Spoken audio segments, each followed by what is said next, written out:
To be P. Diddy, to do the things that he's being accused of, you have to have a whole team around you. It's an infrastructure, basically. Predators, they're disgusting human beings. It's a cult, Piers, and I hope to God that they find God, because the end game for people like that, Piers, is not good. Okay.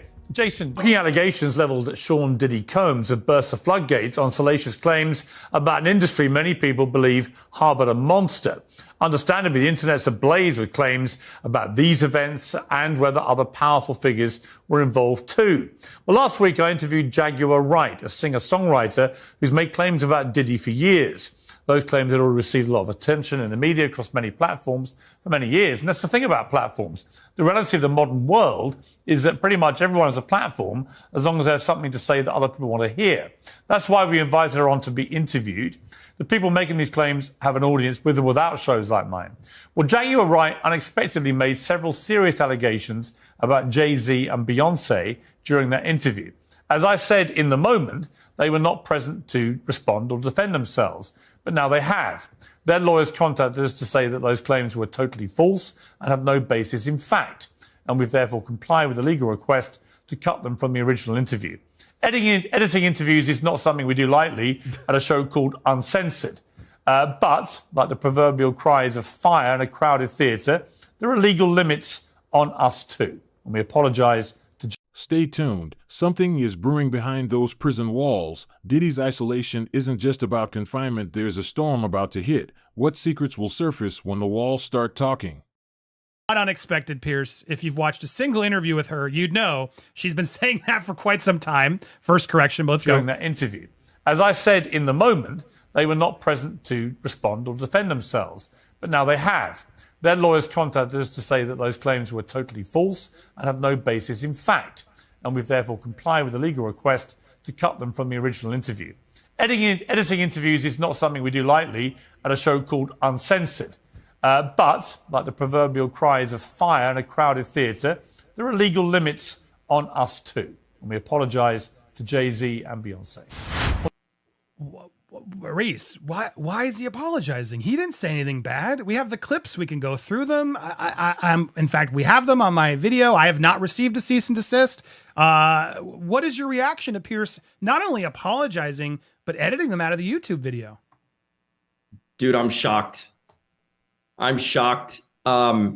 Piers Morgan must have felt some sort of way. And look, let's not operate in a vacuum. We all know that, Piers is not making these decisions. It's going to be the higher ups probably, right? Sure, people who may be concerned, people who may have relationships. At the end of the day, these are media companies. We're talking about some of the biggest moguls in the media world, in the music and entertainment industry, right? Jay-Z and Beyonce. So let's not think that there's not some sort of connection or behind the scenes, under the table discussion happening.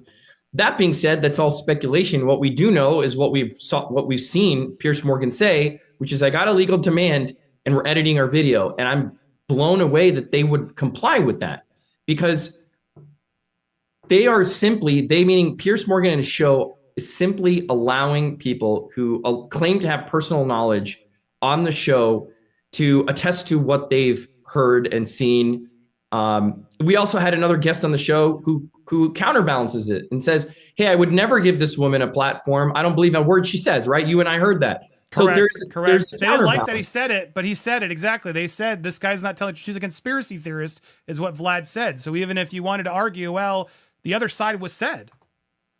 Yeah, and look, and he also takes the position in all of his interviews that, hey, look, the other side is not here today, right? Jay-Z and Beyonce are not here today.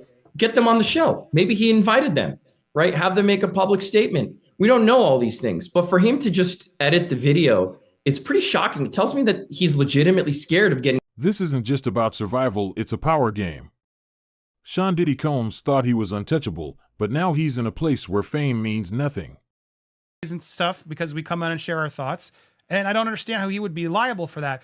Again, to me, this is just shocking that Jay-Z and Beyonce were able to get him to edit it. Now, they're not out there doing it to others yet, and I guess that's my next question. Like, what is your reaction to Jay-Z and Beyonce doing this? Does this make them look less guilty because they're finally stepping up and doing such actions? And do you think now other channels like myself and others are at risk at receiving these cease and desists? What is your reaction to all that? So look, as someone who believes in aggressively pursuing reputation management, particularly online and in the media, I don't blame Jay-Z and Beyonce for taking a position and being aggressive with it, right? I think the conversation has to be had that, look, these statements are false, they're defamatory. I haven't seen any public statements by Jay-Z and Beyonce since this P. Diddy thing happened. It almost seems like they've been kind of laying in silence, despite the connections that people have made. So I do think that this is probably the first domino that will fall among many. And I fully anticipate and fully expect to see Jay-Z and Beyonce issuing more of these things. Absolutely. I don't think. How do we respond as creators? Because I like to deem myself uncensored. I share my opinions, but I also make it clear it's my opinions. I've never once declared Jay-Z and Beyonce guilty of anything. I don't know, but are we allowed to share other viewpoints that are saying otherwise? I think what's great about the United States of America is that viewpoints should not be censored. And you have not taken the position, Andy. You're an outstanding guy because you cover both sides and you tell people that, look, or you say, this is my opinion and this is what I base it on. So I don't think that you're in the line of fire. You're in fact commenting on the fact that Piers Morgan received a cease and desist and edited his video, right? So it would be ironic if they sent to you a cease and desist. That would almost be like, you talking about somebody who infringed a video and got a cease and desist, and then people claiming that you infringed as well. And so it's a fair comment. It's criticism. It's a matter of grave public concern. It's probably the most important matter of public concern outside of the hurricane that's happening, which is trafficking and all these sex victims coming out. Yeah. So it's a serious matter of public concern. So comment on it is something that our laws protect. So here it is, not to inception everybody. Here's my video with those uncensored comments still intact. Am I legally safe to keep this up? I didn't make any comment confirming what Piers said. In fact, we talked about the whole story. What is your advice there for any content creator who maybe has this clip online? Yeah. I mean, generally speaking, I think what you should do is you should just be careful of what you say. If you're covering a topic, cover the topic, provide perspective, add some value to it like you do on your show. You kind of debate it. You have guests on, you reach out to people involved, comment on it. Commenting on it is fine. Making factual statements is a little bit different, right? If you come out and you say, you've read the text messages, you've seen it, this guy is like this, he's a sex offender, he's like that, you better have some receipts to back it up.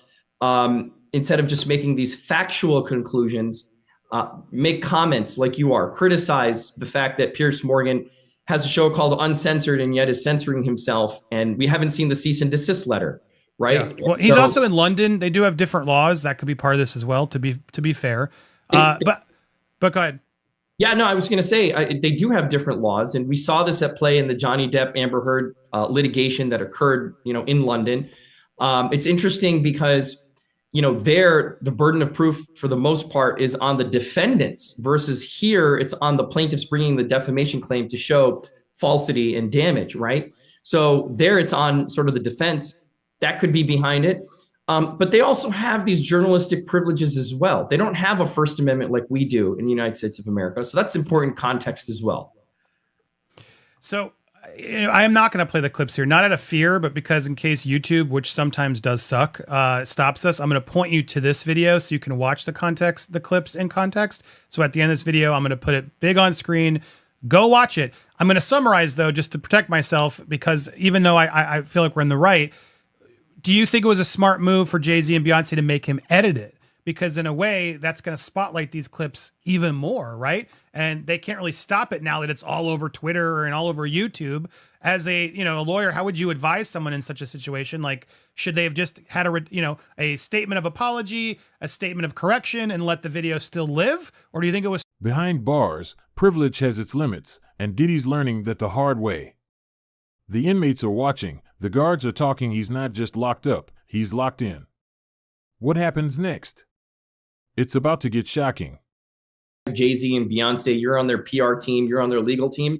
You are taking this seriously. You are going to send cease and desist letters to anyone in the media who is falsely portraying you to be complicit with P. Diddy. I mean, that's the biggest name and the biggest issue plaguing the United States right now in the news is this issue, and you're being associated with it. So if you want to sort of clean up your association with it, guilt by association, if you will, then this is exactly what you're going to do, right? And so it's an aggressive legal move. On the other hand, if you are a content creator, if you are in the news media, this is a scary thing because you are providing commentary.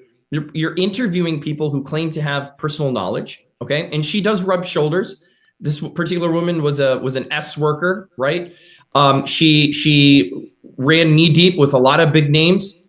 And then you have another guy who came out and said, yeah, look, I mean, you have another guy who came out and said, this woman is a conspiracy theorist. So who really knows? But the point is, you know, Piers Morgan is giving a platform to these people. I don't think it's fair to compel him to edit something and remove it from the universe, right, to the extent that he can, when he's simply giving a platform for public opinion. In this case, somebody who claims to have personal knowledge. She's not a nobody, right? She's not just somebody off the street who's claiming this is what happened. She's somebody. And more importantly, Andy, Piers does not say, you played the clip, Piers does not say that Jay-Z and Beyonce are guilty. He does not take a position. He asks questions like a reporter and a journalist should do. And at one point, he does even say they're not here to defend themselves. He does. And you're right, Vlad says, oh, it's all nonsense, conspiracy theorist. But what they do really focus on these clips, and you can watch it in the next video, they talk about his silence, which really was deafening. He hasn't been saying anything. And when you say silence, say nothing, sometimes that sounds guilty, right? Even though it doesn't mean to be, it doesn't mean it is. That's just how it approaches. So it's interesting that the first statement we're getting from Jay-Z and Beyonce regarding Diddy is a cease and desist, allegedly, sent to Piers Morgan. And we'll be interesting to see if I get one or if others get one. Do you think, again, people are trying to associate guilt to Jay-Z? I don't know. I wasn't there, but these are fair questions it seems to be willing to ask. And shouldn't he at this point release a public statement before he's out there doing private cease and desist? It just seems a little shady. Like, part of me wants to see that discovery from Piers Morgan's lawsuit. I'm kind of shocked Piers isn't letting it go and seeing if they actually sue him, because in a weird way, if they sued us or Piers or whatever, wouldn't we get a lot more data that they might not want out there regarding this whole Diddy debate? Right. That's exactly right. So as a plaintiff in a defamation case, and it's similar in England, right, which is likely where this lawsuit would be filed if one were to arise, there's going to be an opportunity for defenses to present, you know, evidence that supports their statements, and there's going to be an opportunity for plaintiffs to present theirs. I mean, look, you asked a really good question, which is Jay-Z and Beyonce have been silent, and do they look guilty by not speaking out about this? I think they should have issued a statement a long time ago. If I'm on their PR team, I'm going to say, look, one sentence, right? One sentence. We are not associated with this.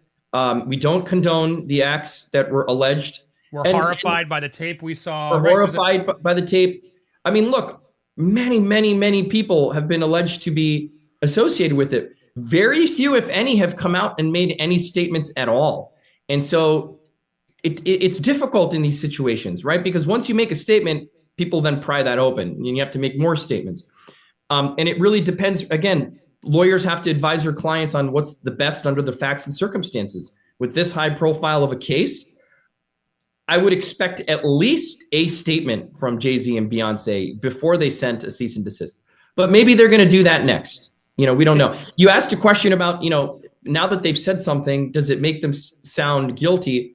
And that sounds a lot like the Streisand effect, where you bring attention to something, not necessarily making yourself look guilty, but you bring attention to something by saying something about it. But look, this is perhaps... Right, I'm reporting on it again now. Everybody's going to be reporting on this. It's all over the news today. But here's the deal, Andy. Like, this is the most public-facing interview, the biggest splash that directly hooks Jay-Z and Beyonce. This is the first one I've seen. There's a lot of creators out there who've been saying things like look into Jay-Z, look into Beyonce, who may have a following, but this is Piers Morgan, right? I haven't seen anyone as big as Piers Morgan directly address or have somebody on their show address Jay-Z and Beyonce and any alleged connection to Sean Combs, right? This is the first gigantic splash. So perhaps that's why. It's pretty bad. We're going to put that. I mean, she makes some serious allegations, which Piers doesn't ever try to say are true, and I'm not either.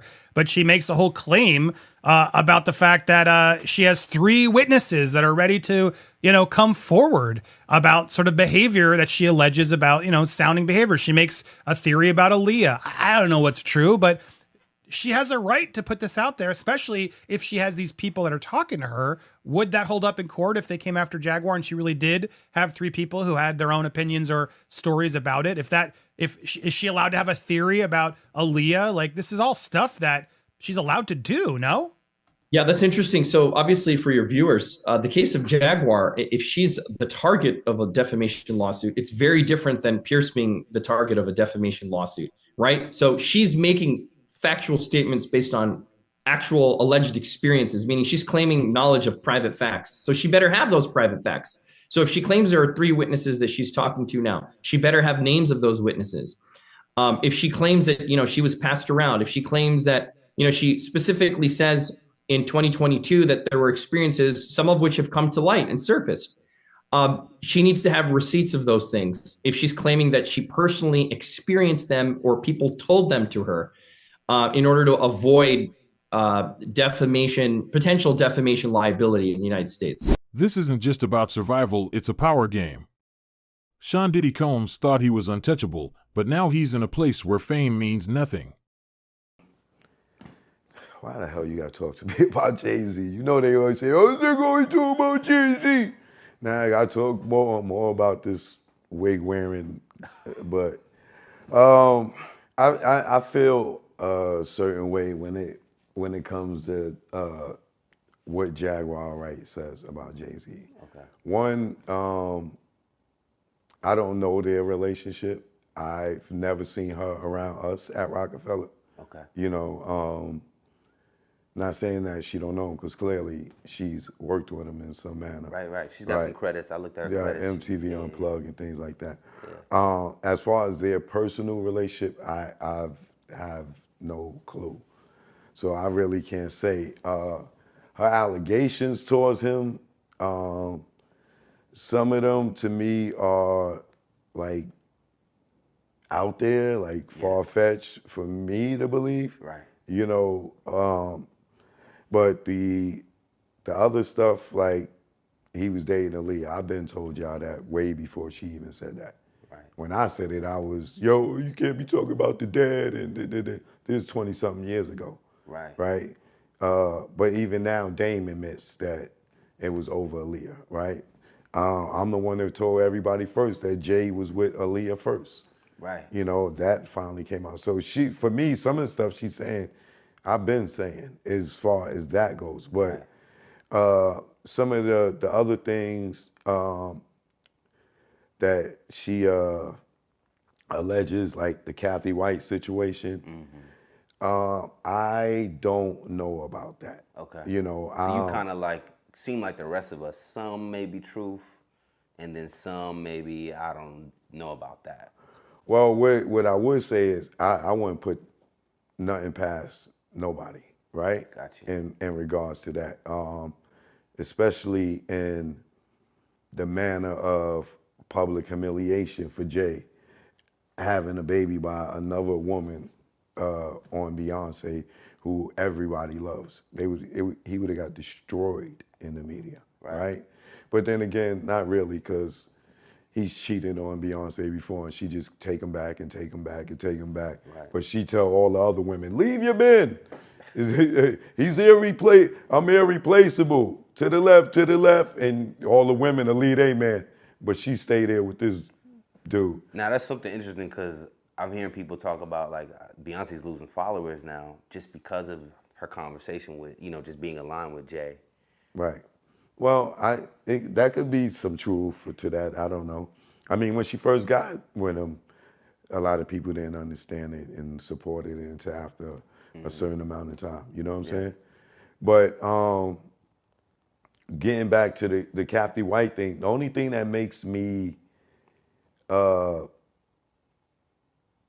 look at it and where it may be some truth to it is the girl Claudia Jordan being connected to Kathy White. And they said her and Kathy White was messing around with Jay and Diddy, allegedly. We all been around each other and play. I've been around Claudia Jordan, right? That don't mean I dated her, right? I've been in plenty of parties with her. I might have been even at a Diddy party and she might have been there. You know what I'm saying? Not an after party, but you know, just a regular party. You know what I'm saying? So that don't mean that. But when Claudia Jordan started elaborating more and said, "Oh well, we was only around them this day." Oh yeah, but then we were around them this day. It was like, hold on, I thought y'all didn't have no relations with these dudes. So now you just put yourself around them a few times, which kind of makes it look shaky. Then there's the thing where Claudia Jordan says in an interview, it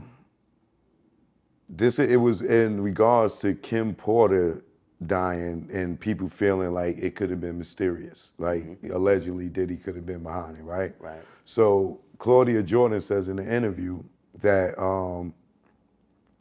y'all think these people will be out here dying from natural causes, and they don't, you know? And she's like, you know, these people are powerful, right? So just because you see people in a coma, that, to me, the coma was Jamie Foxx, right? Because Diddy situation with Jamie Foxx. I want to get into that for sure. Or Albie Shore was in the coma, right? Right. And then she says it was pneumonia, which was Kim Porter. I believe she said pneumonia. And then she went to say, and some of these people y'all think be having brain aneurysms, right? Now, Kathy White died of a brain aneurysm. Okay. Right? So when she go to say, and some of these people died for coma, y'all think these people really went in comas and died of pneumonia and brain aneurysm. And then she goes, and y'all think these is natural causes. They're not. Okay.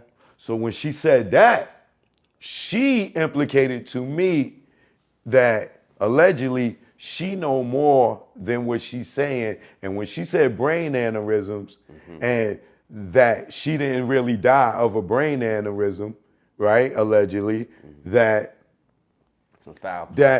So it tells me Claudia Jordan knows more than what she's acting like, but every day, someone visits, but not for friendly check-ins. What's really happening behind those bars? You won't believe what's coming next. Prepare for a jaw-dropping twist. Piers Morgan situation. He brought you on to speak on Diddy, and it seemed that as if your focus turned to Jay-Z, his wife. That's always been my focus. Yes. What? They're one and the same. Tell me something. When you have a peanut butter jelly sandwich, if it's just peanut butter, it's just peanut butter. If it's just jelly, it's jelly. When you put it together, it becomes a peanut butter and jelly sandwich, and the taste is undeniable.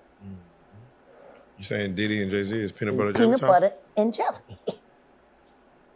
Let's deal with the sandwich. We asked you this last time, and Piers Morgan said it. They're not here to defend themselves. Do you think the Carters will speak about any of this at all? Do you just feel that they'll make any statement about what's going on? Beyonce is losing hundreds of thousands, millions of followers every day. And she still hasn't said anything. Just pretending like life is great in Paris. Is it her place to say so? I mean, probably not, considering she's gonna be indicted for anything she would say. Yeah. These are criminals. Diddy is a drug dealer, and so is Jay-Z. The proof is there. How many up people does he have to be around before people see him for who he is? It seems like these artists are trying to run away from their past. Diddy changed his name multiple times to say, that's not me, I'm trying to move beyond Diddy, I'm Love now. It seems like Jay-Z would try to run away from his past. Calling that nigga Love and anything that he did love. Diddy's prison life isn't just cold showers and bad food, it's a ticking time bomb. With every passing day, the tension rises. Something's going to give, and it's going to be explosive. His different now. Yeah, These way lyrics are all hitting different right now. All the people talking about fathers, all kinds of stuff. This entire situation is just so damn crazy. And, you know, to think of, you know, even in my platform, you know, I've talked about the debaucherous nature of the music, the entertainment industry, and specifically how it's had such a negative impact on both young men, young women. And when you find out that those that are in charge or are leading it or are selecting people for Grammys, like selecting people to play at the Super Bowl, selecting people, choosing what to play on these radio stations so that they can continue to infiltrate the masses. And then you find out what's going on with Diddy, and then you begin to look at all of the different people in and around Diddy that knew about it, potentially knew about it, but said nothing or were collaborators in the bullshit. The tactic of filing or submitting cease and desist to the platforms and forcing apologies is interesting because they're banking on the network backing down. But if they submitted the same cease and desist to Jaguar Wright, they'd have to stand on business because she looks like she is waiting to stand up on business, waiting to be in a courtroom where they have gone into the discovery phase on these stars' lives. But my guess is that that will not happen because defamation is only true if what she's saying are lies. This one's going to be an interesting one. Even if you take a look at the YouTube channel that this is on, in the past 21 hours, this has gotten 820,000 views. So this is on track as much as the Piers Morgan interview, if not more. And my guess is that them filing this on Piers Morgan Uncensored is actually going to have the... Surrounded by notorious criminals, Diddy's past is catching up fast. Secrets are whispered through the walls, and it won't be long before something shattering comes to light. Don't blink, things are about to get real. I'm going to sue the hotel. If drugs were provided, I'm going to go after whoever provided those drugs. Whoever else facilitated, I'm going to go after them. And then there may be a shakedown element to it saying, well, hey, if, you know, some celeb happened to be walking by or being in the room, he's going to sue them too.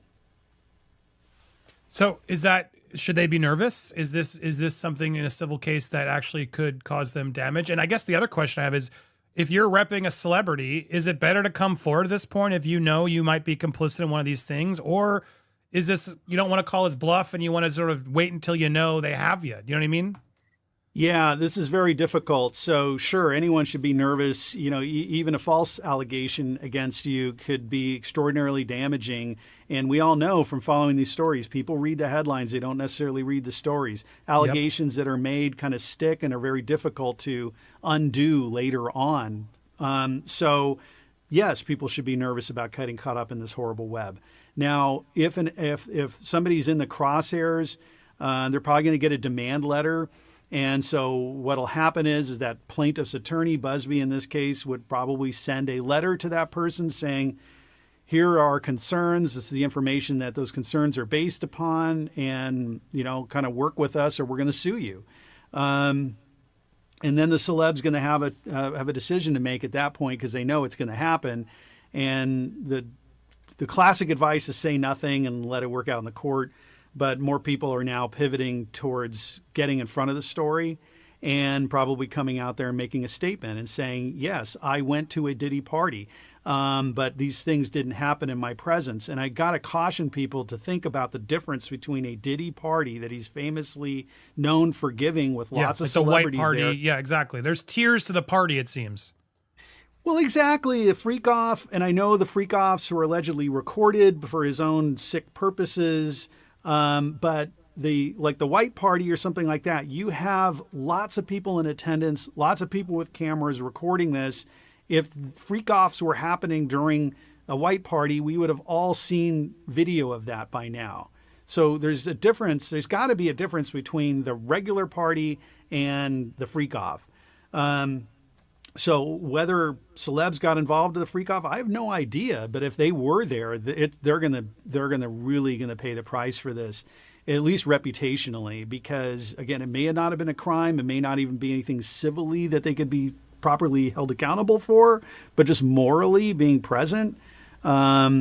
unless they have a reputation as a party goer and abusive type person, if they're like a normal kind of reputation, it is going to be extraordinarily damaging. And if one of them is going to get caught up on it, they're going to be best served by getting in front of it and saying, yeah, I was there. This is what happened. I'm embarrassed by what happened. Here's what I'm doing to kind of rectify this, kind of acknowledge the harm that was caused, blah, blah, blah.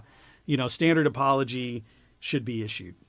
Well, and then the other question of just the fact that now there's minors involved, we have to be careful how we say it. But now that with the minors in this, we asked the question, do the feds know? And he says he doesn't think they know of everything, but obviously he's going to make sure that they have access to anybody. That does change this case, no? I mean, there's also talk about it going global. They're now putting people out in the UK and other areas in London, for example, where he partied a lot. International, minors involved, that takes us like 10 steps up, no? Oh, of course. And I got to think there's going to be sharing of information, and it's usually a one-way street from the plaintiffs to the prosecutors in what could be these other jurisdictions. So, that just brings it to an even sadder level if that's what's going on. We'll also have to watch out for the risk of the pile-on effect. So, when allegations are made that are based in truth by certain victims, then of course everyone else, who wants a payday could potentially jump onto that and say, yeah, that happened to me also. So there's that'll have to be difficult. And Busby, like I say, he's a very smart and experienced lawyer, and he mentioned about having investigators. He does need to test these things, because if he brings in one claim that is false, that's going to taint all the other claims that he's bringing. So I was going to ask that because it's a lot, right? It's not good to just have a number and just fill them all in, which some might say has happened in other cases. In this, you ought to be careful, because exactly, if you have one bad apple in that batch, then it sort of sours out all of them, no? It absolutely does. And that's something, if I were one of the 120, clients, that I would be very concerned about. And what we've seen, because I'm in this world, is that when victims are selected because they're victims. And I hate to say that, but it's a predator-prey kind of relationship. And if Diddy did these things, he's a predator, and he would identify people who he can take advantage of, people who are weak, people who are not going to be believed. And so these people who have now been victimized by him can make a terrible witness, because maybe they have stuff in their background that, kind of is a little bit rough, and maybe convictions or they've had other problems. Okay. And again, that's why they were potentially selected by him. And now when they're coming in, making their case, are they really going to be believed? And are people going to, and that's why people were quiet for a long time, and people who made allegations, look at Cassie. I mean, he came out and said she was looking for a payday. So there's going to be a problem. And if I were one of the 120, I would want to know, like, hey, Busby, make sure you don't have people in here that are making claims that are doing so falsely, because it is going to impact my credibility and my claim. Yeah, so we shall see. So up the next steps, I mean, this is clearly not good for Diddy. He must be sweating off this. His lawyer can't be loving this either. This is going to make the case for him tremendously difficult and more expensive, I imagine, to cover this. Well, sure. I mean, how do they pick a jury? They're going to pick a jury, and they're going to be jury selection. Who hasn't heard about this story at this point? And so that's going to be difficult in jury selection to say, hey, have you formed any opinions about this? And there are people out there that don't know. They don't follow the news, they don't watch anything, and maybe those will be the jurors. But I think that this level of scrutiny now, 120 people and growing, and now you're, internationally potentially, there's going to be a lot of people who know about this. It's going to be difficult to serve on a jury. Well, I think you would attest, this is only getting started. There's probably even more that are going to come forward through this hotline and elsewhere. If this man's doing it to this many people, chances are there's probably a lot more in his wake that are starting to come forward. Do you disagree? Yeah, I think that's right. I mean, it's kind of hard to think about these numbers, but I guess if he's doing it for so long, and there's multiple participants in each freak off, you know, I'm just kind of going through my head thinking, you know, how do we get to 120? But I guess it is a lot. Yeah, scary. It's a lot of and to feel and to hear now that men, women, and minors is really disturbing and horrific to hear, and takes us to a whole nother thing. So we will keep you posted. Make sure if you haven't already, you hit that subscribe button, hit the bell for alerts. Make sure you're part of the squad. You should have just gotten an alert right now for other videos. So when you get those alerts, hit the like, leave a comment. Make sure to support Mr. Melcher, as well as the whole crew who's here. We're going to talk to them live. If you're still watching, don't go anywhere. Make sure to support that. You can't see their faces for some weird reason. Support Steph is back. Lewis, my man. Steph the Alternate Lewis at Nerd Report. It's Kim who called in earlier. So brave with